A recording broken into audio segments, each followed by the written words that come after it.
Hello friends, my self Sanjeev Mohan Jha.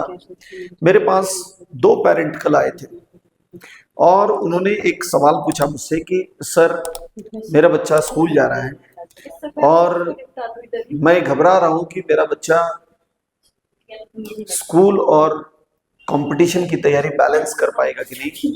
बहुत brilliant नहीं है, 87% मार्क्स थे उसके बोर्ड में। तो मैंने उनको बोला कि बोर्ड में जो मार्क्स है उस बच्चे का फाइनल ब्रेन जज नहीं करेगा वो, और उस बच्चे का जो करियर होगा उसको बोर्ड का एक मार्क्स जज नहीं करेगा। लाइफ में मेहनत का अपॉर्चुनिटी हर व्यक्ति का अधिकार होता है।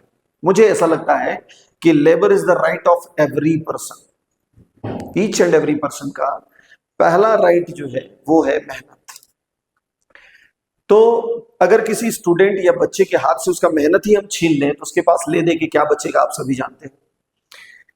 तो मैंने उनको ये बोला कि देखिए, अलाइन का जो स्टडी पैटर्न है या क्लास पैटर्न है वो इस तरह से नहीं है कि हम प्रेशराइज करते हैं बच्चे को। स्कूल जाना इंपॉर्टेंट है, आप जानते हैं कि वहां 75% अटेंडेंस रिक्वायर्ड है, तो वो जाना ही पड़ेगा। तो हम लोगों ने अपने पैटर्न को इस तरह से डिजाइन किया है कि हम बच्चे को 4 डेज स्कूल के लिए इनकरेज करते हैं कि आप अपने स्कूल को भी ध्यान दीजिए, और 3 डेज आप हमारे यहाँ बहुत अच्छे से पढ़ाई करिए। इस 3 डेज के अंदर में आप कॉम्पिटिटिव सिलेबस को बैलेंस करिए।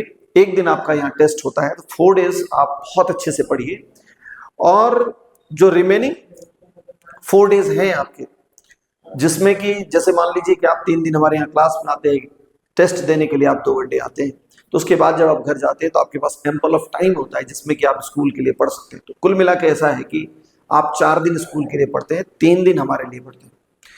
तो हमारा सिलेबस भी स्कूल के सिलेबस को एक, आप कह सकते हैं कि कवर फायर देता है, यानी कि उसको एक सपोर्ट देता है। तो ऐसा है नहीं कि हम लोग कुछ और पढ़ाते हैं वो कुछ और पढ़ाते हैं। हमारे में क्या होता है कि सिलेबस वही है, थोड़ा हल्का सा डेप्थ जाता है, और उस डेप्थ का रीजन ये होता है कि मेनी वैरायटी ऑफ क्वेश्चन, यानी कि वैरायटी ऑफ क्वेश्चंस के लिए बच्चा प्रिपेयर हो जाए मेंटली। उसमें उसके ब्रेन में ऑब्जेक्टिव के 3 रॉन्ग ऑप्शन को एलिमिनेट करने का पावर डेवलप हो जाए, सो दैट कि बच्चा 2 साल के लंबे पीरियड में सही से अपने आप को ग्रूम कर सके, सिर्फ स्कूल तक नहीं रहे, उसके पास में करियर ऑप्शन भी आ जाए। तो मैंने उस पेरेंट को ये बताया। तो जब मैंने उनको बताया कि हम ओवर बर्डन हो करके किसी चीज को बच्चों पर थोपते नहीं है, उनको रिलैक्स करके उनसे काम निकालते हैं, इस तरह से करते हैं कि सो दैट स्कूल भी उसका सफर नहीं करे और कंपटीशन भी उसका सफर नहीं करे, उसका करियर भी सफर नहीं करे, क्योंकि 11th 12th को सब लोग करियर ईयर के तरह जीना चाहते हैं या करियर ईयर मानते हैं। तो मैंने उस पेरेंट को ये जब बताया कि हम इस तरह से प्रेशराइज नहीं करते हैं, तो उनको ये बहुत अच्छा लगा और वो एडमिशन लिए लास्टली, बहुत सारे आर्गुमेंट के बाद।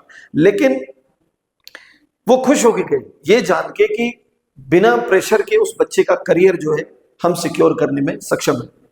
तो मैं सभी पेरेंट्स को ये कहना चाहूंगा कि आप ऐसा मत सोचिए कि आपका बच्चा अगर स्कूल जा रहा है, 2 साल है आपके पास में, आप स्कूल के बाद में अगर उसको 1 साल ड्रॉपर ईयर में देते भी हैं, तो उस 1 साल के अंदर में उस बच्चे को 2 साल का कंटेंट पढ़ना है, अच्छे से डेप्थ में पढ़ना है, फिर उस सारे कंटेंट का प्रैक्टिस करना है, उस प्रैक्टिस्ड क्वेश्चन को फिर प्रैक्टिस करके एक्सेल गेन करना है, यानी कि क्वेश्चंस का काफी अच्छा डेप्थ क्रिएट करना है, फिर उसको खूब सारा टेस्ट सीरीज देना है। तो एक ओवर बर्डन वहां उसके ऊपर में देने से अच्छा है कि आप उस बर्डन को डिस्ट्रीब्यूट कर दीजिए 2 साल में।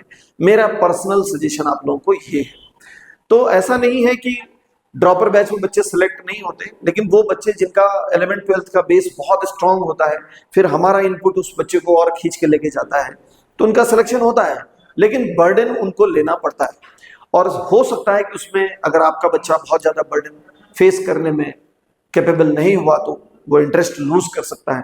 तो इसलिए मेरा सजेशन ये है कि 11th 12th में ही स्कूल के साथ एक बैलेंस्ड करियर ऑप्शन भी रखना चाहिए पेरेंट्स को और स्टूडेंट्स को।